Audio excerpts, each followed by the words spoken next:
গভীর রাত্রে হযরত ফাতিমা রাদিয়াল্লাহু তাআলা আনহা ইন্তেকাল করলেন। কিছু সংখ্যক সাহাবীদের কাছে খবর দিয়া অল্প সময়ের ভিতরে জানাজার ব্যবস্থা করা হলো। হযরত আবু যর গিফারী রাদিয়াল্লাহু তাআলা আনহু কবরের ভিতরে নেমে গেলেন। কবরের ভিতরে নেমে গিয়া হযরত আবু যর বলেন, রে কবর, তোর ভিতরে আজকে কাকে রাখবো, তুই কি তা জানিস নাকি? কোনো জবাব আসে না। হযরত আবু যর বলেন, কবর রে, তোর ভিতরে আজকে যাকে রাখবো তিনি হতেছেন হযরত ইমাম হাসান হোসেনের মা। বেহেশতের সমস্ত জওয়ানদের সরদার হবেন যারা, সেই দুইজনের মা তোর ভিতরে রাখবো, খবরদার বেয়াদবি করবি না। কোনো জবাব না পেয়ে হযরত আবু যর বলেন, ওগো কবরের মাটি, তোর ভিতরে কাকে রাখবো কি জানিস? আসাদুল্লাহিল গালিব, দুনিয়ার সমস্ত কাফেরদের বিরুদ্ধে আল্লাহ রাব্বুল আলামিন যাকে বাঘ বানিয়ে পাঠালেন, সেই হযরতে আলী তার স্ত্রী রেখে যাব, খবরদার বেয়াদবি করবি না।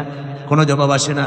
হযরত আবু যর বলেন, কবরের মাটি, তোর ভিতরে যাকে রাখবো তিনি হলেন খাতুনে জান্নাত, বেহেশতের সমস্ত মহিলাদের সরদারিনী হবেন যে ফাতেমা, তারে রেখে যাব, তোর ভিতরে খবরদার কোনো বেয়াদবি করবি না।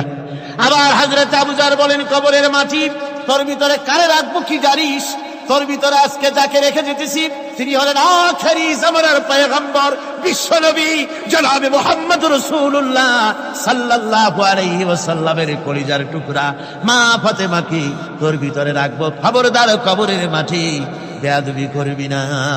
কিতাবে এসেছে হযরত আবু যরকে বাড়ি শুনতে পেলেন, আওয়াজ এলো, কে যেন বলতেছে, রে আবু যর, আমি ফাতেমা কি চিনি না, হাসান হোসেনের মা কি চিনি না, আলীর স্ত্রী চিনি না, রাসূলের মেয়ে মা ফাতেমা কি চিনি না। আমল যদি ভালো হয় আমার ভিতরে, আমল ভালো নিয়ে যে আসবে শান্তিতে থাকবে, আর আমল যদি খারাপ হয় আমার ভিতরে, তার অবস্থা চূড়ান্ত হয়ে যাবে।